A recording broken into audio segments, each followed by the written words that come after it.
Tapi kelihatan nggak nih saya screen ini dari kapnya?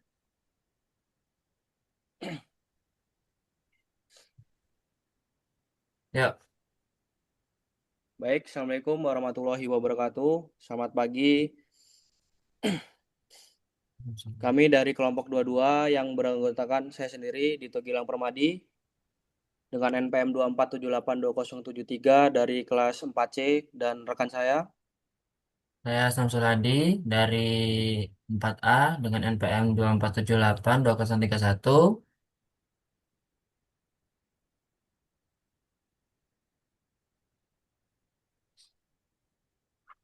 dan rekan saya dari yaitu Fadila Nur Hasana dengan NPM 2478 2042. Nah, kami di sini akan memaparkan hasil proyek berskala laboratorium mengenai analisis strategis deployment nirkabel dan mitigasi intervensi. Nah, fokus utama penelitian kami bukan sekedar membuat dua perangkat saling terhubung, melainkan menganalisis bagaimana sebuah topologi point-to-point dapat dioptimalkan di tengah lingkungan radio frekuensi atau RF yang mengalami kongesti parah, serta bagaimana mengamankan lapisan fisik jaringan tanpa mendegradasi performa perangkat. Oke, selanjutnya akan dilanjutkan oleh rekan saya. Nah, di sini di slide pertama kita melihat parameter misi dan objek jaringan. Jadi di sini ada namanya interkoneksi atau PTP, konfigurasi point to point, di mana kita dari satu device ke device yang lain untuk saling terhubung. Di sini menggunakan perangkat mikrotik ya untuk tim A dan sebagai tim A-nya sebagai AP dan tim B itu sebagai station. Artinya tim A itu dia akan AP bridge ya menyebarkan IP dan tim B itu meminta IP atau sebagai kliennya. Lalu ada mitigasi interferensi, artinya kita mencegah yang namanya interferensi dengan scanning frekuensi aktif dan tuning daya pancar ya atau TX tower, TX power untuk bertahan di lingkungan laboratorium yang mengalami koneksi frekuensi.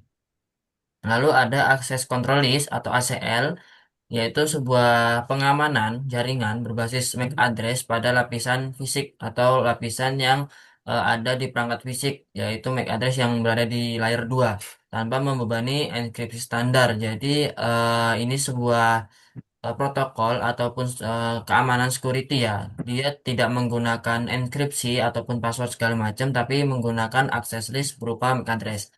Target dari ini adalah mengevaluasi throughput jaringan menggunakan fitur MikroTik Bandwidth Test. Lanjut. Lalu di sini ada ancaman lingkungan atau Kongexti Spektrum 2.4 GHz. Dalam konteksnya yaitu ruang praktikum berisi puluhan router yang memancarkan sinyal secara bersamaan. Jadi waktu praktikum itu memang ada banyak router ya. Lalu dampak defaultnya yaitu penggunaan frekuensi yang bertabrakan atau overload menyebabkan interferensi parah, tabrakan sinyal atau collision dan degradasi performa jaringan secara drastis. Jadi pada praktikum kemarin itu kami eh, bersepakat untuk membagi channel karena untuk mencegah yang namanya interferensi atau overload. Jadi kalau misalnya udah interferensi, kita penuh dalam satu channel, itu dia akan putus nyambung atau throughput. Kegagalan throughput, jadi susah. Lanjut. Lalu ada reconnaissance atau pemetaan frekuensi aktif. Keputusan arsitektur harus didasarkan pada data lapangan, bukan asumsi. Jadi, ketika kita ingin menentukan sebuah channel, kita akan menggunakan channel satu, channel 2, channel 3, dan seterusnya sampai 14. Itu kita harus berdasarkan data lapangan atau berdasarkan fakta yang ada. Jadi, kita menentukannya bisa menggunakan WiFi Analyzer ya, atau kalau di Mikrotik itu ada namanya wireless snooper. Nah, di situ kita bisa melihat channel mana yang dia tidak penuh ya atau tidak interferensi, kita bisa pakai. Atau ketika kami praktikum itu kita bersepakat untuk membaginya. membagi kelompok dengan channelnya masing-masing. Nah, kalau di Mikrotik Wire Snooper itu kita memonitoring frekuensi yang sedang sibuk digunakan oleh router kelompok lain beserta beban trafficnya secara real time. Nah, di sini kalau di Mikrotik kita bisa mengetahui bebannya. Lalu kalau di Wi-Fi Analyzer itu biasanya ada di handphone ya, baik Android ataupun OS itu dia memetakan sebaran sinyal yang menghasilkan visualisasi grafik overlap antar channel udara. Jadi kita bisa lihat kalau yang di Wifi Analyzer itu dia berbentuk seperti bukit ya, bukit-bukit ataupun runcing gitu ya. Nah itu ketika dia bertumpuk itu berarti dia interferensi ya, artinya dia penuh di situ. Channel utama itu ada 1 dan 6 berstatus sangat padat. Keputusan strategis hindari channel standar. Nah itu keputusan berdasarkan data lapangan ya, berdasarkan fakta. Oke, lanjut. Lalu ada strategi spektrum atau channel 2 dan tuning transmisi. Nah, ketika kami melihat di antara beberapa channel yang ada, itu terdapat channel yang dia itu apa ya, tuning transmisi lah kayak longgar gitu lah. Penentuan channel 2 itu kalau MHZ-nya itu 2417, spektrum 2417 itu memiliki tingkat noise terendah. Artinya dia itu tidak bertabrakan ataupun tidak mengalami overlap dan traffic load paling minim dibandingkan channel standar. Sebuah jalur bersih di tengah kepadatan. Itu logikanya seperti itu ya. Lalu ada default power yaitu wide interface front dan juga ada tone TX power yaitu fokusnya minimal overload. Jadi tuning daya pancar itu penurunan daya pancar pada router mencakup secukupnya. Pancaran sinyal berfokus hanya pada interkoneksi tim A dan tim B, meminimalisir overlapping. Maksudnya overlapping itu penyebaran yang terlalu luas, jadi siapapun yang ada di sekitarnya bisa terhubung dan akhirnya menjadi beban. Dan tidak menimbulkan interferensi atau bagi kelompok di channel satu. Artinya kita tidak ada terkaitan dengan channel satu karena kita berada di channel 2 channel yang berbeda. Oke, next. Oke, selanjutnya arsitektur point to point atau PTP. Di sisi tim A mengkonfigurasi perangkat ke dalam mode AP Bridge dengan penyeragaman parameter nirkabel termasuk alokasi SSID eksklusif jadi kelompok 22A. Nah, di sisi tim B mengkonfigurasi perangkat ke dalam mode station. Dalam topologi PTP murni ini terdapat hubungan dependensi di mana station sepenuhnya bergantung pada stabilitas parameter frekuensi yang ditentukan oleh AP. Penguncian parameter ini memastikan bahwa tidak akan ada degradasi performa akibat proses scanning frekuensi yang berulang oleh klien. Nah, selanjutnya konfigurasi sisi AP di tim A ya.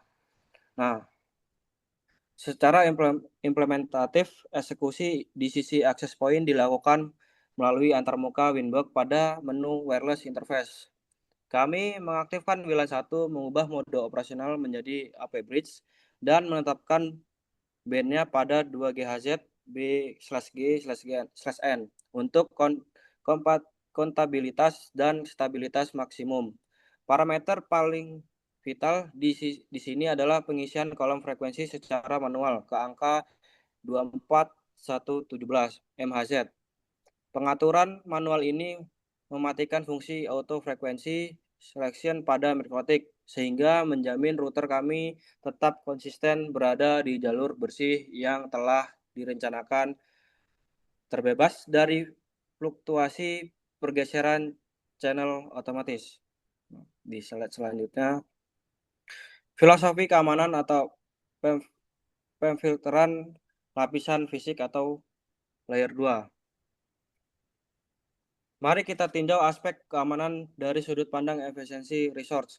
Metode konvensional seperti enkripsi WPA2 atau PSK menuntut router melakukan proses jabat tangan atau four-way handshake dan deskripsi algoritma AES pada setiap paket yang masuk.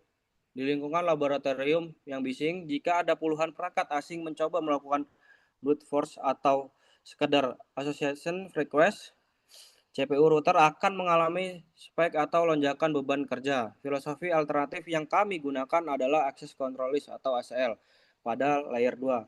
Sistem ini bekerja seperti gatekeeper fisik. Router akan memeriksa identitas perangkat keras atau MAC address di tingkat paling bawah. Jika tidak terdaftar, paket akan langsung di-drop secara instan dan supplier MAC menghemat siklus komputasi CPU dan menjaga stabilitas sistem.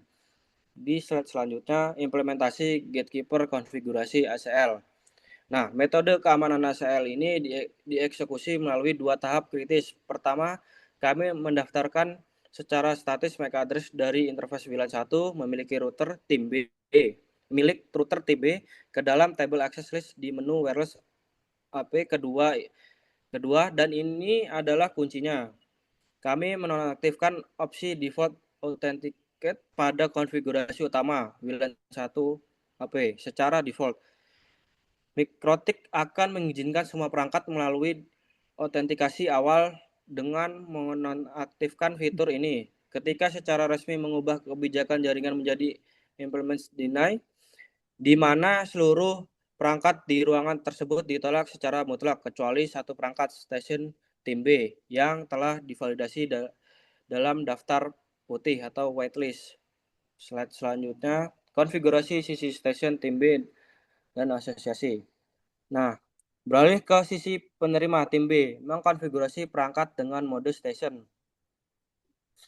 Guna memastikan transparansi dan akuntabilitas manajemen jaringan, kami mengubah sistem identity perangkat menjadi kelompok 22B. Hal ini merupakan implementasi dari best practice jaringan profesional dengan identitas yang jelas. Operator di sisi AP dapat melakukan audit log secara real-time pada table registration, memantau parameter kualitas sinyal seperti signal strength atau TX garis RX, CCQ atau client connection quality, dan mematikan potensi adanya intervensi dari perangkat tier 1 atau root device.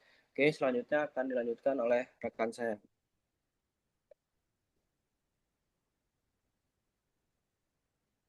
Oke, setelah infrastruktur jaringan net kabel point-to-point pada frekuensi channel 2 berhasil dibangun dan diamankan dengan ACL, langkah vital berikutnya adalah melakukan pengujian kapasitas traffic menggunakan fitur bandwidth test. Pengujian ini sangat penting untuk memvalidasi apakah pemilihan frekuensi 2417 MHz benar-benar mampu menangani beban data di tengah gangguan spektrum.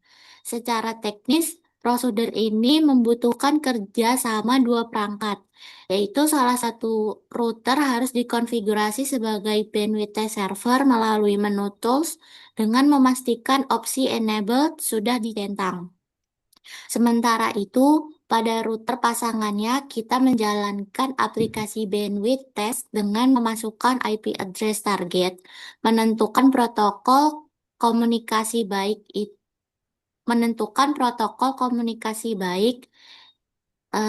dengan TCP maupun UDP, serta memilih arah aliran traffic untuk melihat performa unggah dan unduh secara real time. Next.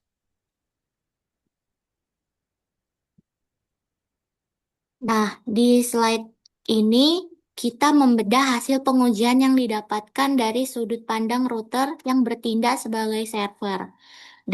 Datanya ini menunjukkan bahwa pada frekuensi channel 2, kecepatan rata-rata pengiriman data itu berada di angka 1124 Mbps, sedangkan kecepatan penerimaan data itu mencapai 1820 Mbps. Angka ini itu mencerminkan kemampuan throughput maksimal yang bisa dicapai dalam kondisi ruangan yang padat. Namun, perlu diperhatikan adanya temuan 75 unit loss paket selama proses pengujian. Hal ini merupakan indikator adanya interferensi atau hambatan sinyal di jalur komunikasi dari sisi server, yang menunjukkan bahwa meskipun jalur sudah dioptimasi, kepadatan traffic dari kelompok lain di ruangan praktikum tetap memberikan sedikit pengaruh pada stabilitas paket data. Next.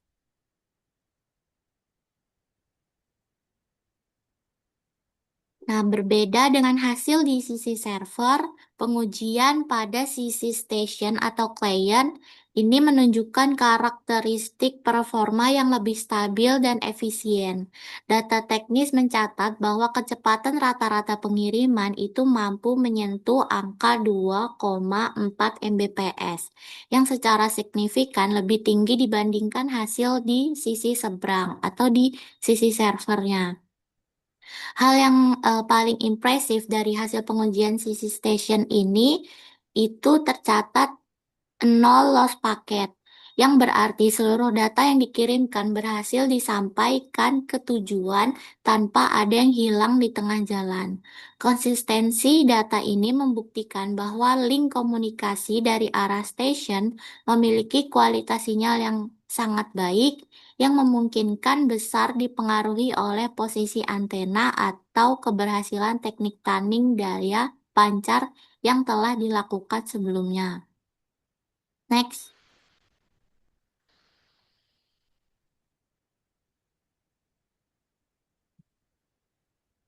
Nah, kesimpulan utama dari praktikum ini, mengapa pengaturan ini berhasil, itu menegaskan bahwa keberhasilan sebuah jaringan nirkabel di lingkungan ekstrim tidak hanya bergantung pada kekuatan sinyal, tetapi pada strategi pemilihan frekuensi dan tunning. Penggunaan channel 2 itu terbukti menjadi keputusan strategis yang tepat karena memiliki tingkat noise dan beban traffic yang jauh lebih rendah dibandingkan channel standar yang diperebutkan oleh kelompok lain. Setelah itu, penerapan akses control list berbasis MAC address terbukti menjadi metode pengamanan yang sangat andal. Nah, metode ini mampu menyaring koneksi ilegal langsung pada lapisan fisik, sehingga router tidak perlu membuang sumber daya komputasi untuk mengenkripsi data secara rumit, namun tetap mendapatkan tingkat keamanan yang eksklusif. Next.